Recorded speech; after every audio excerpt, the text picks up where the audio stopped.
Yan po, at kaunti na lang din po yung aming ititinda. Galunggong po. Kaya galunggong po. Ito po ay luto na po ang ating ginataang labong. Sarap.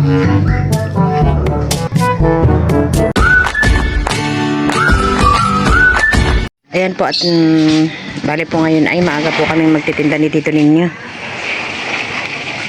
Maambon-ambon pa po. Ayun ay wala pa po uling pasok ang mga bata. Ayan po at may isang color po ang aming ititinda.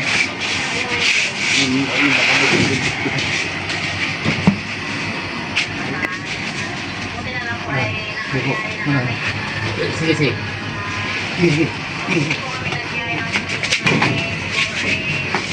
Buti, hindi si Manong.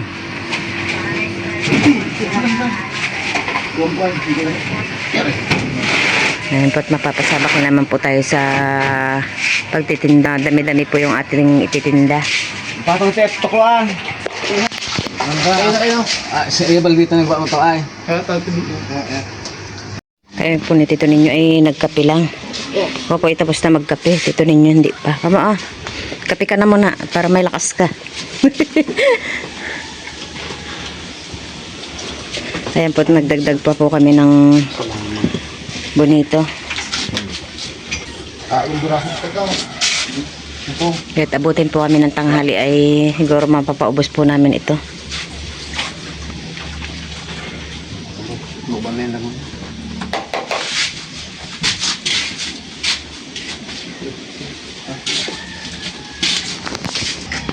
Bali po kami ay magkakaputi para kahit umulan man po ng malakas ay hindi po kami ganun ka basa.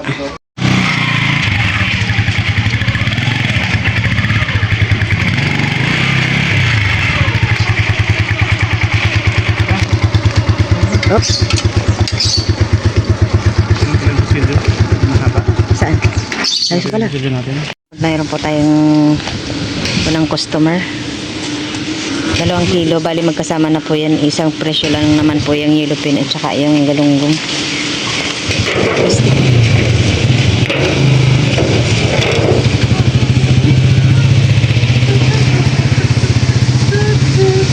Ayan. Kita na po tayo ng 2 kilo. Bali po buti po ngayon ay hindi na po masyadong umuulan. Kanina po nung sa daan po kami ay taas po ng ulan. Bali ang ruta po namin ngayon ay papunta pong Candelaria.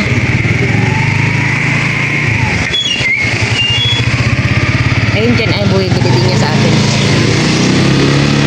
Dito po ay papasok po muna kami dito sa looban. Baka sakaling may bumili ulit. Kailangan po talaga pasukin ang mga looban at gawa po ng iba po ay nahirapan pong mamili, lalo na ngayon po ay umuulan. Kaya po napasok na po namin ang kabukiran. Ito po talaga yung mga hindi po masyadong nakakalabas sa ano. Ito po yung customer din po namin ito. Kasi yung problema natin talaga. Wala pa agad, niloko na. Yan po, 1 kilo daw po ang bibilihin po niya. Nakakami natin nila. Sarado pa sila? Ya, sini lang ako. Sigala ko may lolo ko, may lolo ba rin? Alas 4, alas 5, tiba mo ba 4 meter, bangon nila na. Mabili din po sa atin ng 2 kilo, 1 kilong galunggong at saka bonito. Yellow pin. Tama-tama daw po yung pagdating po namin at gawa po ng wala daw po silang nabibili po sa palengke na isda. Pumunta po daw po yung anak niya. Walang mabili. Yan po na 2 kilo din daw po. Kapatid ni po ni Ate Jack.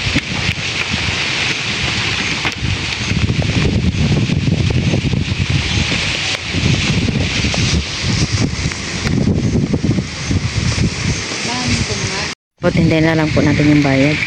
Bali 2 kilo po yung binili po nila. Ayan po, umpisa na naman po yung ulan. Buti po kami ni dito ninyo ay nakakaputi. Oo, kasi nung nakaraan inaabot tayo ng ulan malamig. Oo nga. Ngayon, kailangan kahit umulan. Oo nga.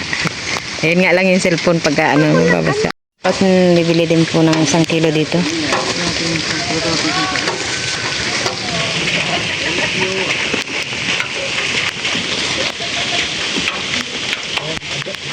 Kadwaya po daw to kasi advance na sa gulit pero mas masabay po advance na. Lumin ang 2 kilo ka no?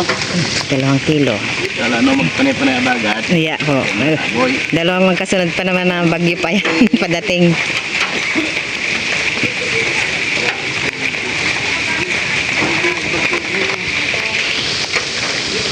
Ilang kilo sa kanya? Dapat may bibili din po. Ito, bakit si Reggie? Baka ang 2 kilo? Isa lang.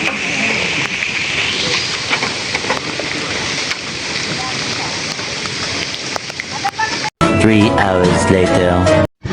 Ayan po at kaunti na lang din po yung ami titinda. Galunggong po. Kaya galunggong po, isda.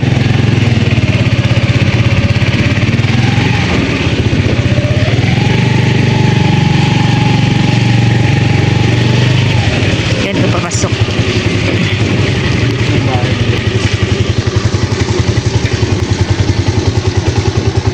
Sila?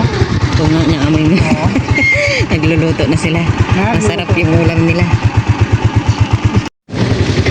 Balik na po kami.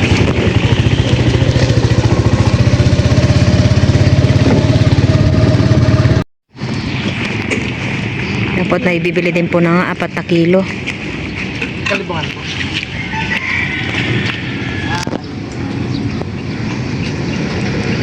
Bibili niya po ay yellow pintuna. Kilo po, 3.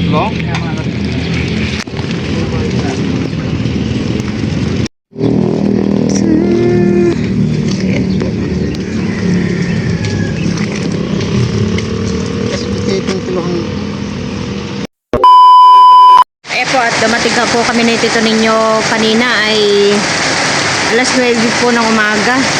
Bali na paubos naman na po namin yung aming tininda po kanina na isang roller at saka isang timba. Buti po ngayon ay nakauwi na po kami at sobrang lakas na po ng ulan. Natira naman po ng ilang piraso. Ayan po at tuloy-tuloy pa rin po yung habang bagyo. Ngayon po ay dito na po ata ang bagyo sa amin sa Santa Cruz. Kaya grabe po ang ulan po ngayon. Dito naman po ay halos parang na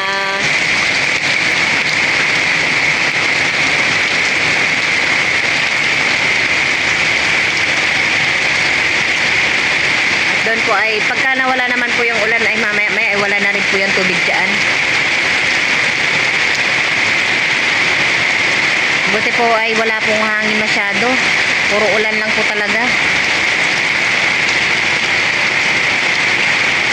Buti kahit pa paano po ay nakapagtinda po tayo kaninang umaga. Sila dyan na po ngayon ay nagtitinda uli.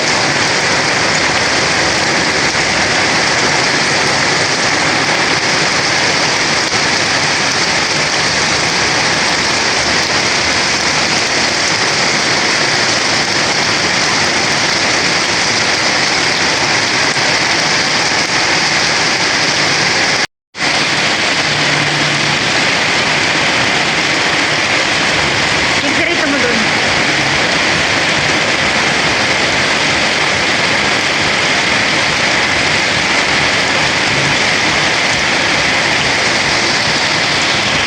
Kapit po lakas na ng ulan.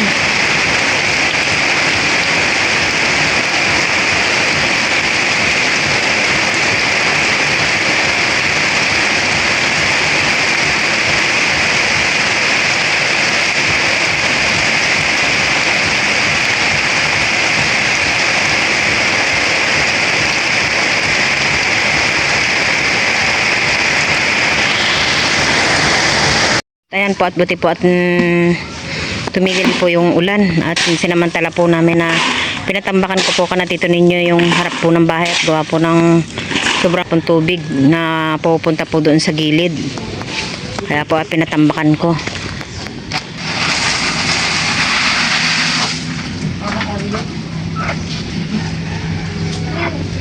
Dahil pong tubig.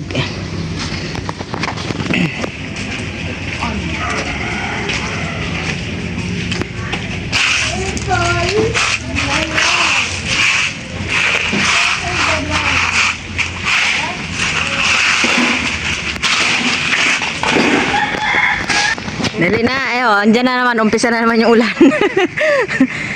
Umpisa na naman. Ayan na naman siya.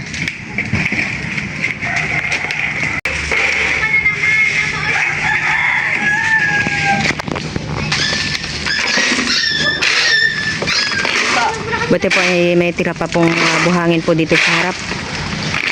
Yan ang ulan.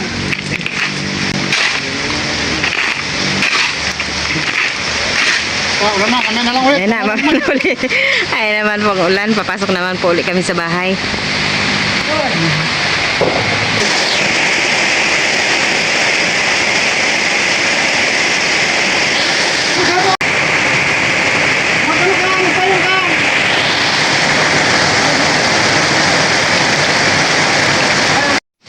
Ayan po, bali po ngayon ay magtitinda po ulit kami ni Tito Ninyo.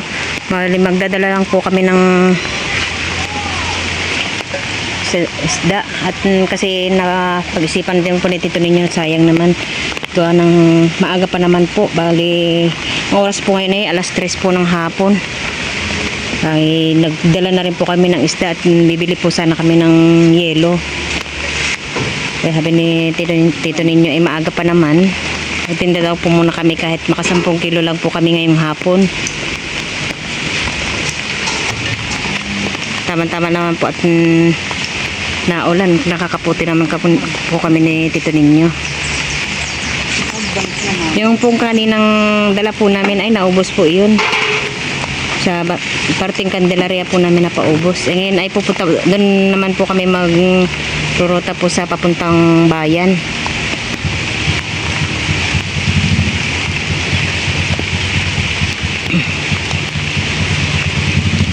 Paubos kaya nating hapon yan ngayong hapon.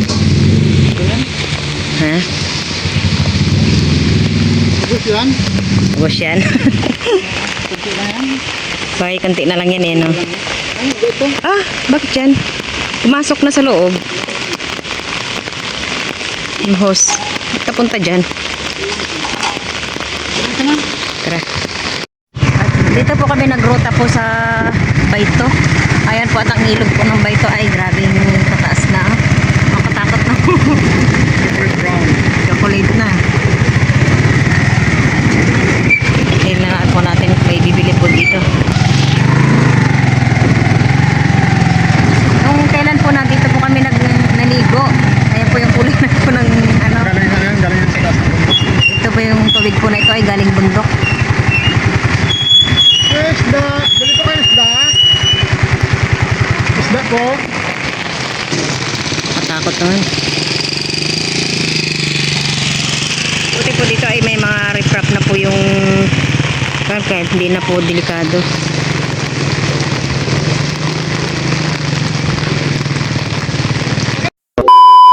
Patak po ngayon ay magagata po ng labong at ayan po ay na laga ko na rin po at saka na pigaan ko na.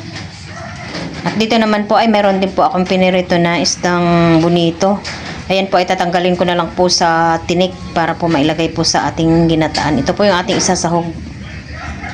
At dito naman po yung ating mga ricado. Ay mayroon po tayong sili, bawang, sibuyas, luya at paminta. Ito na po meron na po tayo ditong gata.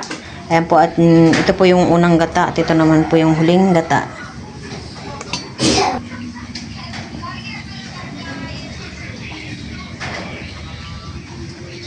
Yan po yung ating mga iluluto. Ayan po dito po ay tayo po ay magigisa na po ng ricado. At dito po ay nagisa ko na po yung bawang, sibuyas at luya. Kaya na lang po natin Sasarap po kasing mas gusto po ni Tito Nina ay ginigisa po yung mga ricado sa ginataan. Ito naman po ilalagay ko na rin po yung ating labong.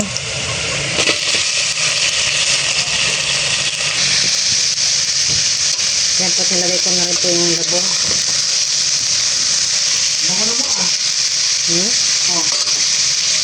Mabango na. Bango na ba? Maamoy ko. Okay ka mo? Lalagay ko na po itong ating huling gata.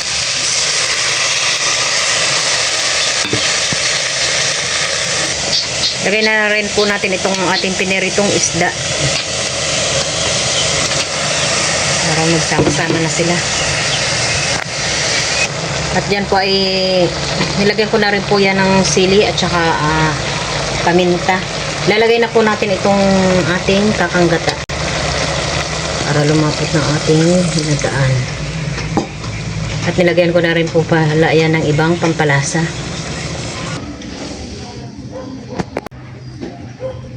At dito po ay luto na po ang ating ginataang labong. Wow, sarap. Usok-usok pa. Mamaya-maya po ay kakain na po kami ng hapunan. Thank you for watching.